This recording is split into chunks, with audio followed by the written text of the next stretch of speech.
Kan tema kita di komunitas Sahabat Jannah ini adalah beribadahlah maka engkau pasti kaya. Ibadah apa saja Ustadz yang bisa bikin kaya? Semua ibadah bikin kaya. Ya, semua ibadah bikin kaya. Ya tahu Ustadz, enggak cuman sholat duha doang, enggak cuman baca waqiah doang. Enggak, semua ibadah itu bikin kaya raya. Iya tahu Ustadz, nyatanya banyak kok orang soleh, orang yang banyak ibadah, ulama juga, nyatanya juga nggak kaya raya, malah banyak utangnya, malah rumahnya jelek. Ya, nah ini adik-adik perlu tahu. Ya, sekali lagi tadi kan sudah disebutkan sama Ustadz Brili bahwa kaya itu tidak melulu uang. Ya, tidak melulu uang. Sebab banyak uang belum tentu kaya. Tadi kan sudah Ustadz tunjukkan kan hitung-hitungannya. Nah, terus di samping itu ya, kalau kita banyak ibadah, kita kan bisa kaya. Nah, terus kaya yang dimaksud itu kaya apa Ustadz? Tentunya kaya yang menurut Allah baik untuk kita. Ya, bisa jadi kita jadi kaya tapi nggak baik, walaupun itu hasil dari ibadah kita. Ya, kita kaya tapi nggak baik. Banyak. Ya contoh, adik-adik soleh, banyak ilmunya, terus kaya raya. Malah jadi suka ngedugem misalnya. Atau jadi suka korupsi, jadi punya geng penjahat. Ada loh. Ada seperti itu ya. Terus jadi lupa keluarga gara-gara kaya, banyak. Makanya kaya itu belum tentu kaya uang itu belum tentu baik. Nah, tapi kalau memang ditakdirkan Allah kaya, nah terus dijaga kita dari dosa-dosa, nah, itu alhamdulillah. Berarti kita ditolong sama Allah. Berarti kekayaan itu barokah. Ya. Terus Ustadz, kekayaan yang hasil dari ibadah itu seperti apa Ustadz kayanya itu? Cepet kayanya itu gimana sih Ustadz? Nah, Ustadz kasih tahu gini ya. Satu, memang kita memperbanyak, yang paling cepat itu adalah sholat duha. Satu. Yang kedua, sholat tahajud. Ya, kalau bahas sholat wajib ya wajib ya, nggak usah dibahas lagi, itu sudah standar. Kalau ada orang tahajud tapi nggak sholat wajib, ya salah. Ya nggak bikin kaya. Ya, tetap sholat wajibnya, tetap sholat duha, sholat tahajud. Ya, itu standar minimal. Terus yang kedua, baca waqiah setiap malam. Ya, atau setelah subuh atau setelah asar. Nah, itu ada dalilnya secara khusus. Ya, terus apalagi Ustadz? Yaitu banyakin sholawat. Ya, sholawat yang ini ya. Ya sholawat lah, pokoknya sholawat apapun. Sholawat apapun. Nah, terus apalagi Ustadz? Banyakin sedekah. Sedekah ilmu, sedekah uang, sedekah tenaga, sedekah doa, dan lain-lain. Banyak macam-macamnya. Dan semua ibadah sebetulnya ya. Semua ibadah.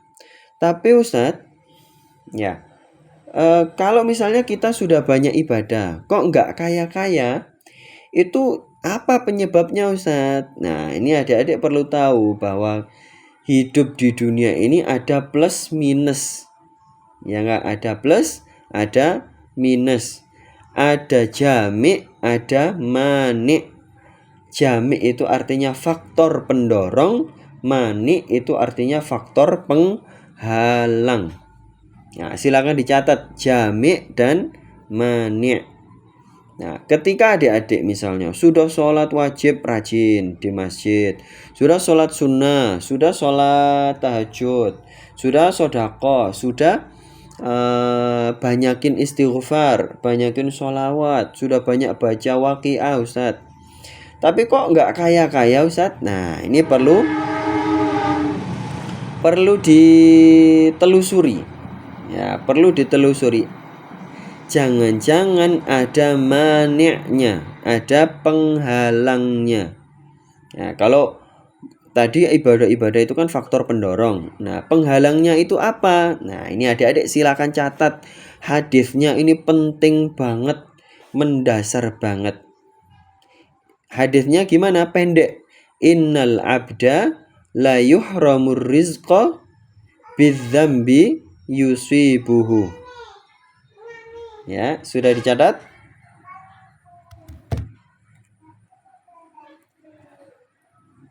Ya, dicatat adik-adik. Innal abda la yuhramur rizqa bidzambi yusibuhu. Sesungguhnya seorang hamba itu terhalang dari jatah rizkinya bidzambi gara-gara dosa yusibuhu yang dia lakukan. Nah, jadi adik-adik sudah melakukan banyak ibadah kok nggak kaya-kaya, berarti dosanya banyak. Ustadz, nggak punya dosa kok, saya soleh banget kok. Nah, belum tentu. Ya, orang soleh belum tentu bersih dosanya. Nah, iya tahu Ustadz, iya banget. Coba kita telusuri ya, kita telusuri sedikit-sedikit. Nanti kita sudah kurang lebih waktunya 45 menit kayaknya ya, atau 40 menit kayaknya ya. Bentar lagi selesai kok. Ini sudah sesi terakhir. Ya, sudah sesi terakhir. Nah, kita telusuri adik-adik, benar nggak bahwa dosa itu tidak harus kita secara langsung lakukan. Ya, begini, siapa tahu adik-adik sudah soleh banget, ternyata punya dosa-dosa yang belum diampuni oleh Allah. Nah, jadi kalau tidak kaya-kaya padahal sudah banyak ibadahnya, siapa tahu adik-adik punya dosa yang belum diampuni oleh Allah. Oke, sudah dicatat ya? Ayo dicatat dulu yang belum nyatat. Sambil ngopi nggak apa-apa, sambil rebahan nggak apa-apa. Yang penting jangan buka medsos. Ya, dicatat dulu. Siapa tahu punya dosa yang belum diampuni. Nah, adik-adik soleh baru 1 bulan, soleh baru 6 bulan, soleh baru 1 tahun, tapi sudah menuntut kaya, padahal menuntut Allah kasih kekayaan, padahal 2 tahun yang lalu punya dosa apa ayo, 3 tahun yang lalu punya dosa apa ayo, 4 tahun yang lalu punya dosa apa ayo, 10 tahun yang lalu punya dosa apa ayo. Nggak punya dosa Ustadz. Iya ta. Coba diingat-ingat lagi, ditelusuri lagi. Ya, dosa bentak orang tua, dosa menelantarkan hewan piaraan, ya, dosa memutus silaturahim, ya. Oh, itu manjur banget loh, memutus silaturahim itu manjur untuk menghalangi jatah rezeki loh. Ya, dosa apa banyak ya? Dosa besar itu ada sekitar 100. Ustadz Brili punya naskah yang belum Ustadz terbitkan, itu isinya 100 dosa sekian. Ya, banyak ya. Nah, itu efektif banget bikin jatah rezeki kita terhalang. Ya, Ustadz, kayaknya sudah saya taubati deh dosa-dosa yang sudah bertahun-tahun yang lalu. Kok masih belum kaya juga, saya banyak ibadah. Nah, ini perlu satu lagi, yaitu dosa jariyah. Kan ada pahala jariyah, ada dosa jariyah. Dosa jariyah itu maksudnya apa Ustadz? Ya, kita pernah bikin dosa 1 kali, ternyata masih dicatat Allah sedang mengerjakan dosa itu sampai hari ini. Oh, ada tahu Ustaz? Ada. Ya. Contoh paling ringan apa? Adik-adik nge-share video-video yang buka aurat. Nah, itu di FB itu, aduh ngeri, banyak sekali di FB itu.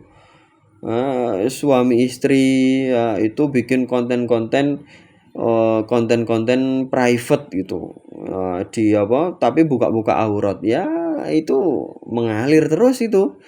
Walaupun sudah ditaubati Ustadz, masih jalan itu. Jalan apanya? Bukan jalan dosanya. Bisa jadi sudah diampuni Allah. Ya, dosa jariah itu loh, dosa jariah kita sudah taubat, diampuni Allah, iya, sudah selesai, tidak dicatat Allah lagi sebagai dosa jariah. Tapi jangan salah, efek dari dosa itu bisa jadi masih ada. Ya, adik-adik coba saja rasakan. Kalau adik-adik sering sakit, ya padahal sudah soleh, ya itu kemungkinannya dua. Bisa jadi itu adalah ujian atas kesolehan kita. Bisa jadi itu adalah efek dari dosa kita yang dulu-dulu, meskipun sudah kita taubati.